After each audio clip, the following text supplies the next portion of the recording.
At Buffalo Wild Wings, they'll admit they often go overboard with their limited time offerings. They just can't help themselves. Take their new signature sampler. You get wings and 3 shareable options like fried pickles or cheese curds. Then there's their aptly named over-the-top nachos, a literal mountain of crispy tortilla chips loaded with your choice of pulled pork or honey barbecued grilled chicken, jalapenos, and more. Then top it all off with their new platinum margarita. Go overboard with them today at Buffalo Wild Wings. Wings, beer, sports. Available for a limited time while supplies last. Please drink responsibly. This episode is in association with DesignUp.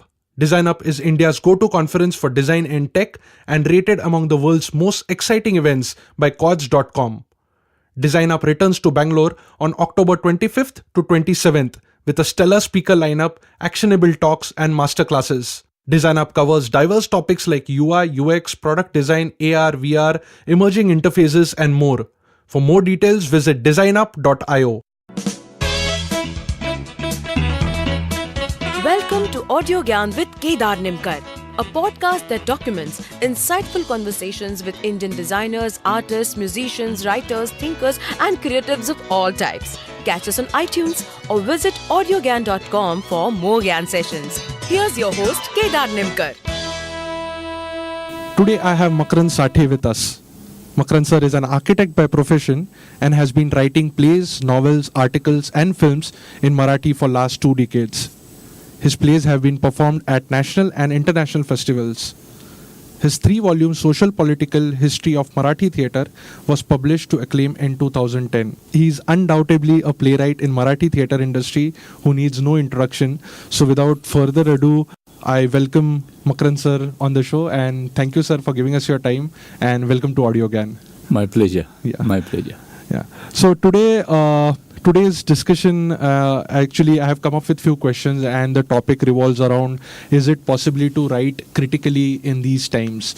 So that's the whole premise of our conversation, which I've borrowed from one of your YouTube videos as well. Okay. With Indian Culture Forum, Indian Writers Forum. Yeah. So most of the questions are from after listening to that particular conversation. Okay. So the first thing which I want to ask you is in say P.L. Deshpande's Bigrite Matric or Asami, he has made like humorous comments on Shivaji, Gandhi, and many other leaders, right? So how come it is received in a different light, while a similar commentary, if made today, obviously it had a lot of humor angle to it, but if someone tries to write a very critical commentary in today's time, either people get offended or are very touchy about the topic or sensitive. So why do you think this is happening? This is happening due to number of reasons, in my opinion. One to start with, P.L. Deshpande was, though a great writer, he was not a very seriously critical or critically serious writer in a sense. Mm-hmm. So his humor was, in a sense, an innocent humor. It was never a political satire as such, apart from a couple of his plays like the Teen Pasha's Tamasha. Correct. But otherwise his writings were basically middle class, innocent humor. Mm-hmm. But apart from that, even that is not possible today. Correct. And in that sense, if you look, I think it is due to various reasons. But one of the first reason being that there is the rise of identity politics in India, or everywhere in the world. Mm-hmm. And now it is growing after maybe 2000. It is growing even at a faster pace. As the world is becoming globalized, we are becoming more and more parochial. Mm-hmm. And now the politics of identity, politics of ideology is nearly over, and politics of identity has arisen. Mm-hmm. That is one of the factors. Mm-hmm. Another factor is that with the rise of identity, obviously people start looking at history rather than the present and the future. So their entire politics, when politics gets entrenched in history rather than present and future, then you are doing politics on Shivaji. You are doing politics based on, say, Mahabharata, or you are doing politics based on Mughals. You are not doing politics of what is happening now. And that's one of the very dangerous things that happens. that, or say Padmavati, Rani Padmini, how does it matter if she was, say, 18th removed ancestor of somebody or 80th removed ancestor of somebody? Correct. How does that make that person better than I or worse than I? It should not matter at all. Correct. Who my ancestors are. But entire politics is played out based in history. And that is because of the rise of identity politics. These are two things. Third is due to globalization. As I said, we are becoming, unfortunately, more and more parochial. It is very difficult to take globalization when two cultures meet. We talk in globalization, we always talk about finances or labor, globalization of labor, globalization of finance. We do not talk about globalization of culture. And when two cultures meet, it is very difficult. It takes huge time to accept that, to bring about the whole thing. Then the fourth is obviously the very complex, extremely complex history of India.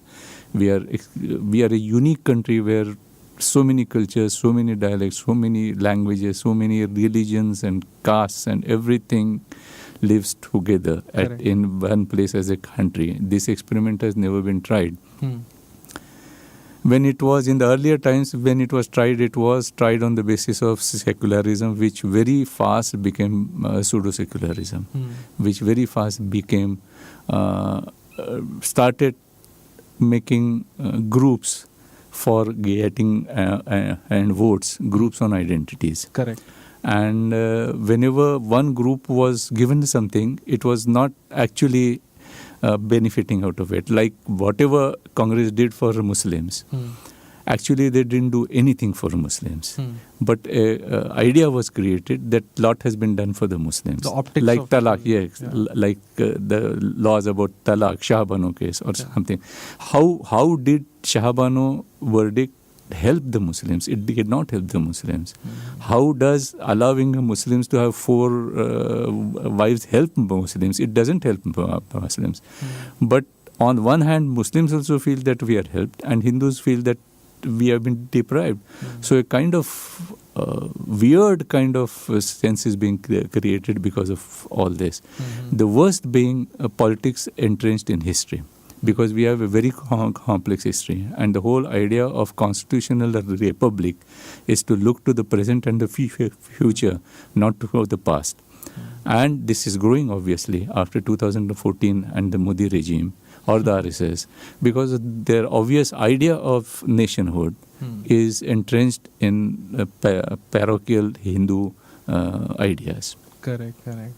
And obviously, if we refer to history also, it's quite muddled because someone has to really deep dive and understand, because a lot of thing was made to be perceived as this has happened rather than what has actually happened, right? Through the books of, at least at my time, whatever the books were there in history are more towards the colonial narrating the history of what's happening. Yeah. So if we took like last 100 years of literature overall, we can see a pattern. I mean, at least from my knowledge, whatever I have, initially books were banned, or certain, say, Agarkar or Tilak were all imprisoned. But in more recent times, the writers are under threat. They are like, because we are free, maybe they cannot impose a particular law on us, but they are under threat, which is what I have understood. What would your Socrates say in today's time? No, actually, partly I would like to correct you or not correct you, but tell you that actually the law of free speech has not changed much from after colonialism. 1876. Yes. Yeah, but that is about censorship on theatre. But in general, freedom of speech, as enshrined in the Constitution at the beginning, was modeled on Irish Constitution and American Constitutions. But the first amendment to the Constitution, Indian Constitution, was of imposing restrictions on the freedom of speech. That is where we started. So that was brought in by Nehru immediately in 2 years after the Constitution was implemented in 1950s. So even by law, we are not as free as we should be. the laws that still exist, not only on theatre censorship, but in general on freedom of speech, are not what are enshrined in other countries, other developed countries, so-called developed countries like England, US, or any other European country. The restrictions on freedom of speech are so vast, from nationalism to law and order to hate speech to there are a number of things. And how do you define them? Once you have put in the restrictions, how do you define a restriction? What exactly disturbs law and order? What exactly is hate speech? What exactly is obscene? Correct. So obscenity varies from person to person. Yeah. So all these are enshrined in our constitution itself, and that's a bad thing. And that's the first amendment. The first amendment to US Constitution was for implementing freedom of speech. And first restriction on Indian Constitution was to put restrictions on the freedom of speech. So even by Constitution, we are not as free as we should be. And this is, instead of diluting these restrictions, they have been either severely put in paper in black and white and also implemented very badly. Books have been banned left, right and center, even by the governments. I mean, the Rajdi was banned in India before he was banned in Pakistan. Taslima Nasrin and all parties have done this. Taslima Nasrin is banned. Taslima Nasrin is not allowed to enter West Bengal, not by BJP, but by the communists and Mamta. So, I mean, even the left parties are not free of this. So, this is as far as government or state is concerned. And if I may interrupt, why do you think this restriction was imposed? To start with, there was a fear at that time. There was a huge fear in Nehruvian times or early post-independence period that this country should survive as a nation, as one nation. There were different communities going in different ways. There was huge tension between between Hindus and the Muslims after the partition. Correct. So to bring down the communal element of this new nation, to bring down the chances of, say, Tamilians separating, Punjabis separating, Sikhs separating, etc. To bring this down, to keep some restrictions on this kind of utterances which will break the country. That was a great fear, and to certain extent it was justified in late 1940s and early 1950s. But to say that now, yes, it has to evolve after that. Even then it should not have been, but to a certain extent, looking back and putting it in historical perspective, one can understand what the fear was for putting this restriction. Now it should not be there. And I mean, banning paintings, banning plays, banning novels has been there forever. And beyond that, these kind of senas and groups and dals are evolving, and that is the worst part. See, in any violence, in my opinion, there are three factors. This is a violence too. Firstly, we have to understand that this is violence. This is not only but the restriction on freedom. This is absolute violence. Correct. Clean and plain. And violence has three elements. One is the person who picks the gun actually in his hand, in his or her hand. Correct. The second is the person who instigates him, the person who pays him or instigates him or whatever. These two things have always existed in every party. What has changed after this RSS and BJP coming to power after 2014 is the third factor, where there is an atmosphere created that this kind of restrictions, this kind of violence, this kind of identity politics is valid. So at least when somebody was killed or murdered or raped or restricted, there was a voice against it. Now it is said, no, it is good to kill you. You deserve it. You have to be killed. As if there is some violence is valid, as if some violence is allowed. Like violence in war, that is kind of allowed, a moral violence. Correct. So this kind of a violence, the moral policing, is what is violence that is validated by the society or the powers that be. So that is a very bad development. But the first two have always been there. Everybody has tried. Everybody in power always tries to manipulate the brains of the young. And to rise above it is the duty of every citizen. But the third thing makes it very difficult. Correct. Yeah, so what would your Socrates say in today's time? Socrates would try to be as brave as possible, but it's very difficult. As Satyadev Dubey said, that I'm a director or a writer, we are very soft targets. And so when 20 people come with few weapons or even without weapons, no, a single person can't do anything. Also, everybody cannot be brave. It's very difficult to be brave. I mean, bravery, we can always talk about somebody being brave and clap, but you see yourself being brave. And even that is easy. But if somebody, I may be ready for getting killed. If somebody comes tomorrow and says that I will abduct your daughter or kill your son, or whatever, then it becomes even more difficult. And so, I mean, two people come on a motorcycle and kill Dabholkars and Pansares and Gauri Lankesh, and I mean, where does this go? Okay. So it's not easy to be brave. What is most important is that what I have been trying to do is to try and tell people that this is for you. This freedom of speech is not for a few esoteric intellectuals. Is basically for you, as it was said in Hitler's times that first they came and they took away the communists, then they came and they took away the Jews, then they came and they took away, and I didn't say anything, then they came and took away the socialists, etc., etc., etc. Then they came and took me away. There was nobody to say anything left by that time. So if common person should not think that this is not for me. This is basically for you. This is not for 2 playwrights and 3 novelists and 1 painter. This is basically for you. It is never freedom or bhakri. It is freedom. Bhakri comes only if you have freedom. It is never either or.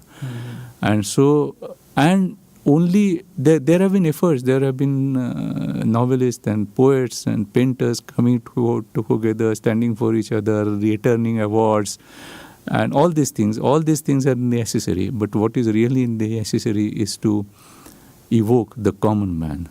Because why this has not worked? It has not worked because 3 poets coming together and 4 novelists coming together, nobody is really afraid. No state is afraid. No power is afraid. Okay.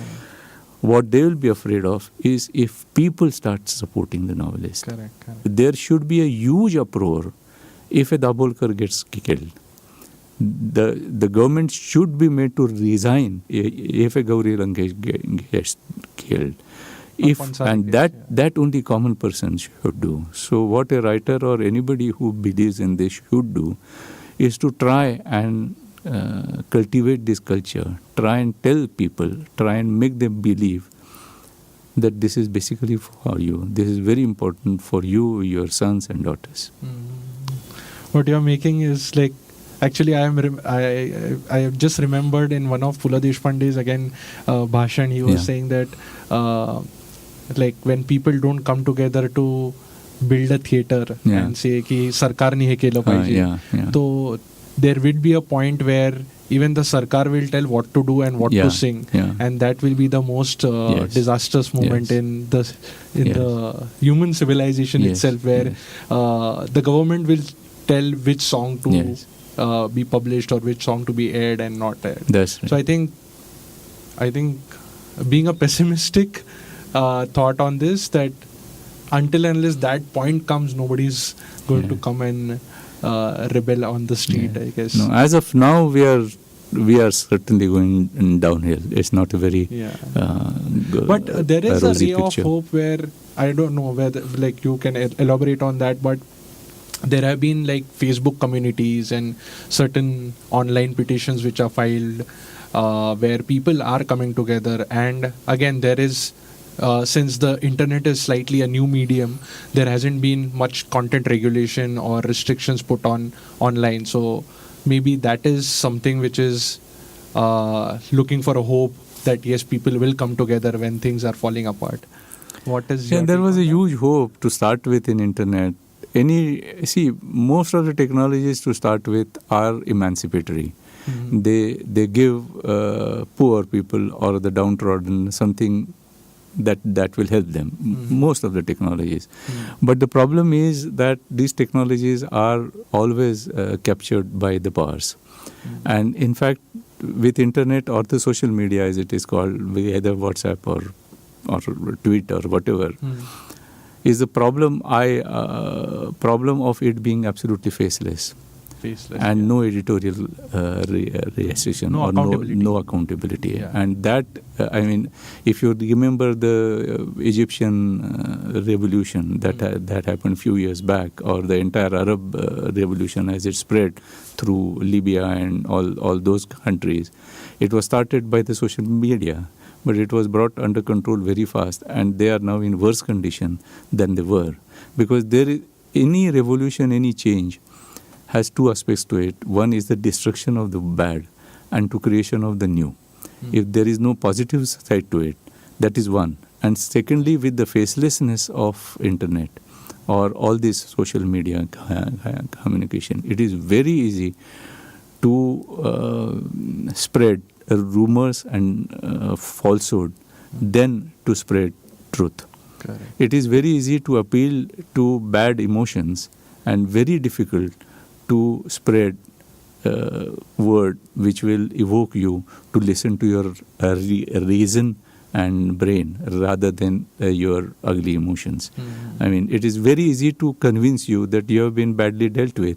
Go and kill him. These are treating you badly. The Muslims are doing this. The Hindus are doing that. The Sikhs are doing that. America is doing this, and you are suffering. Go rise and kill him or her or whatever. It's very easy to spread that word. It is very easy to spread that at X place Muslims have killed cows, and at Y place the Hindus have killed and thrown the whatever meat of sewer or whatever. It is very difficult to tell them that no, this is not a fact. And when the person spreading these rumors, and that's why we are in the age of post-truth, as they say, and this post-truth survives basically because of internet. Because it is faceless, because there is no editorial control on it, because you cannot hold anybody responsible. So as of now, I have absolutely no faith in the social media. Absolutely none. Moving on to the next question, like your 3 volumes, like book on history of Marathi theatre, refers to historical plays. So is it evident that it's like, is it evident, or maybe it's evident from my side at least, that it is not possible to write like critical commentaries of historical figure today? So what do you feel on that? You briefly touched upon that, but like if you can elaborate more on that it's really not possible these days. Yeah, it is absolutely not possible, but it was difficult, as I said, nearly always. It is very easy to write very laudatory things about Shivaji. It is very difficult to be critical. The point is that if you are going to write about history, and if you are not going to be critical, I remember Mahamopadhyay Dattovaman Poddar saying very clearly that if I write everything that I know of Shivaji, I will be killed. And that was around 40 years or 50 years back. So it was not. It is not as if that it has happened now, but it is growing. It is growing at an alarming rate. That is certainly there. As I said, that this kind of a violence is now considered valid. At that time, at least, people said, no, you should write. If there is violence, we will curtail it or whatever. Now it is said that okay, if somebody criticizes some historical figure, it's quite right to eliminate that person. No, is it rising because the medium have expanded to communicate? Like there are so many media houses, so many social networking sites, so many different platforms, so many, like people are feeling empowered to talk more about it. So someone with a critical commentary or like a really good insight, is he seen fast and that's why the rebel is there, or people are getting offended, or is it because there has always been like that? But no, as I said, the intolerance is growing because of the rise of identity politics. No, but this intolerance is growing because there's more exposure, or it has been always like that? No, you see, like Perumal Murugan's case, something what he wrote years back has been taken up now, and he was threatened. So it is not as if he wrote something and suddenly it's not. Everybody is not like the bans on Hindi films. That you can say that because of the visibility and everything. Correct. But there have been writers whose novels have been published 20 years back, and now they are attacked. So that is because of rise of intolerance, not because that authors suddenly became more visible or whatever. So it is basically because of a rise of intolerance. In case of Hindi films and all that, it is even more complex because of the money involved in it. That at times it is done, there is a kind of, one can be skeptical about it even on the occasions that whether this is done on purpose from both the sides. Or it's a very different kind of publicity that you get. Who knew Karni Sena? But suddenly with Padmavati, the entire world knows about Karni Sena. So this is what, nowadays I have started feeling that even this thing that my feelings have got hurt is not true now. Feelings are not hurt. Somebody uses, feelings are already hurt because of number of things. Because of the capitalism, because of the, the kind of commodity fetishism. We are always dissatisfied. We are never happy, be at peace. Everybody, there is poverty, there is lack of opportunity, there is unemployment. Unemployment. There are a number of things that are being churning over. A person is lost. Correct. Person is lost. There is a lot of chaos in the mind of the people. So they are angry. They are already angry. What you just have to do is to direct that anger. Correct. The person says that whatever bad is happening to you, because somebody is treating Padmavatis and Shivajis badly. Somebody is treating Mughals and whatever Nehru or Modi badly. That's why it is happening. So then everybody goes. So most of the times when writers are attacked for their novels, painters are attacked for their paintings, those who attacked have not read those novels. Those who attacked have not seen those paintings. Then how come their feelings are hurt?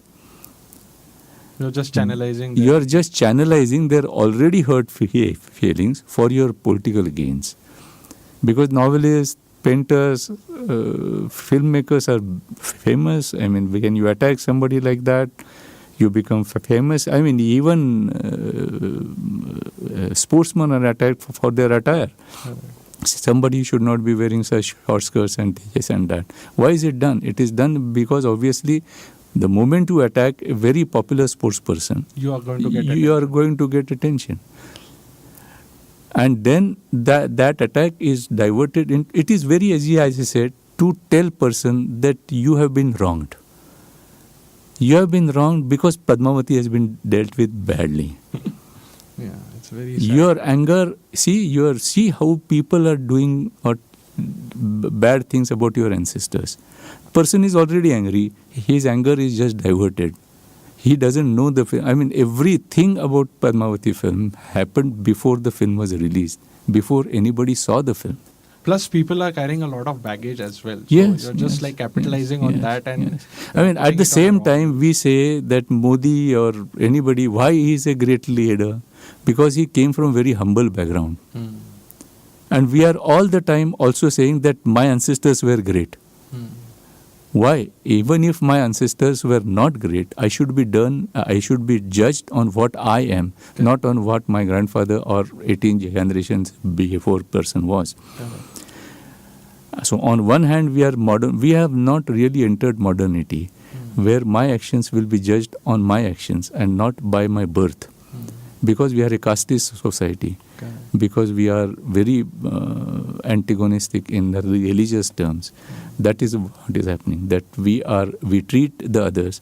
I mean, there are multiple of identities. I mean, I am an architect, I am a Hindu, I am a this, I am that, I like pizzas, I like a saxophone, I work with Adivasis, this, all of these identities, multiple identities that a modern society has to offer. The moment of this clash comes in where only one of your identities is left. You are a Muslim or a Hindu or a communist or whatever. So this single identity speculation is created by diverting the anger and focusing the anger. And that's why I'm worried about the social media, because it is very easy. One post saying that somebody killed a cow, a totally false post can kill hundreds. Correct. Yeah. To convince that this has not happened, or even if it has happened, you are not supposed to take the law in your hand and kill XYZ, but you can lodge a complaint, etc. The voice of moderation is impossible. It has no chance to stand against evoked emotions. Yeah, very true. I've got like lots of questions which can divert into different areas. Yeah. Just to conclude with one last question, like, will this voice of dissent, due to today's attitude, will die down? I mean, how do you envision the future of like critical observation in theatre, novels, or articles? I mean, again, this. What would your Vidushak say in this? He would say, in a sense, that it is becoming more and more difficult. Very, very, very difficult, really, to bring the voice of dissent, to keep it alive. But on the other hand, being a very diverse country, we have the best chance probably to do it. And especially performing arts or literature has the best chance. Paintings or any art has the best chance to do it. Because basically it can evoke emotion also with the articulate intellectual position, but it will need to look carefully that it's not only evoking emotion, but it is also appealing to the intellect. I don't want essays instead of novels. I don't want directive arrows or letters instead of painting. But I want critical theoretical understanding of how socio-political reality works.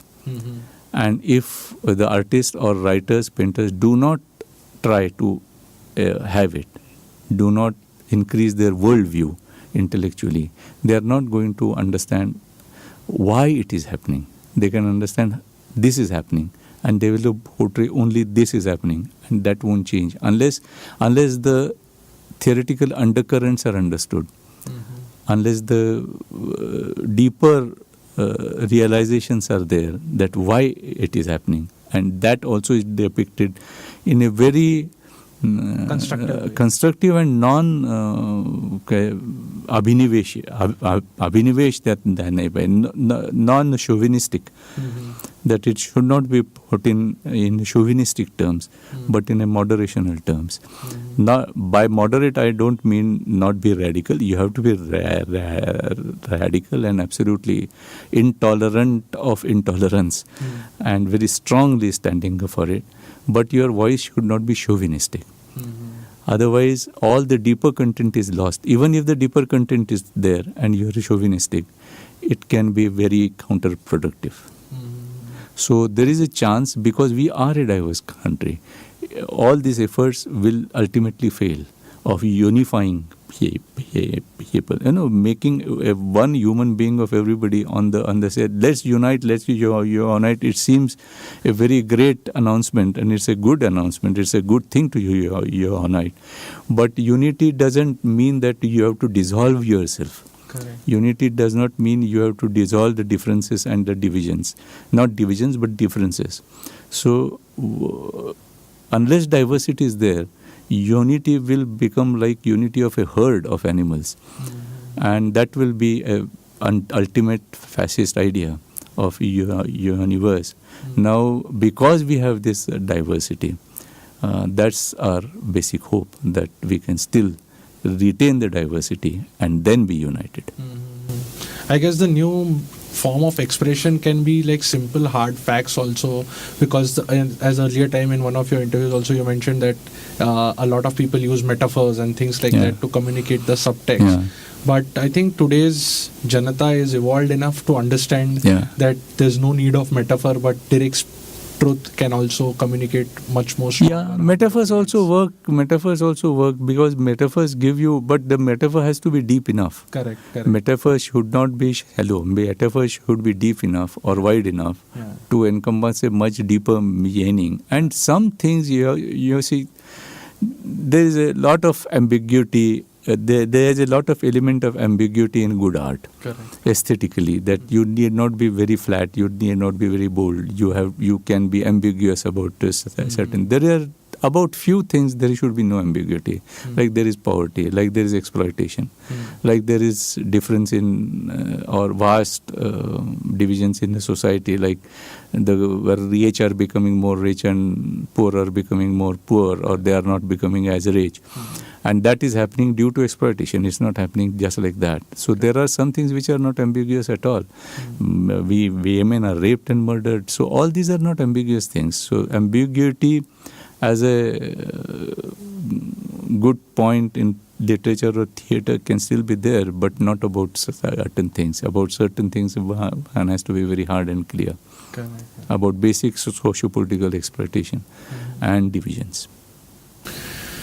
All right, I think this is a good note to end this. Obviously, there are 1,000 more things to be discussed and documented from like brilliant minds like you. But for this episode, I think this is a good note. Thank you, sir. It was real honor talking to you. I got to learn few things definitely, and a lot of food for thought, for introspection. It was great talking to you. Thank you, sir. Thank you. Thanks a lot. It was entirely my pleasure. I'm really honored with all the interviews that you have already taken. The great people have spoken. I'm honored to be here. And thank you very much. Thank you, sir. Okay. Bye. That's it. Thank you. And that's it from today's Gyan session. Catch us on iTunes, Saavn, Stitcher or any podcasting app you use. Do rate us on iTunes and follow us on Twitter, Facebook and Instagram. Stay tuned for more Gyan on audiogyan.com. Till then, bye.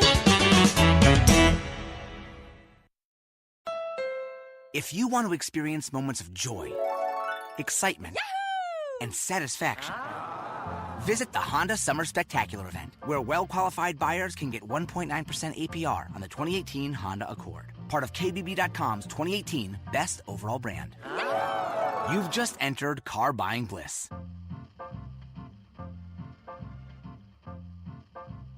See dealer for financing details based on 2018 branded matures from Kelley Blue Book. Visit KBB.com for information.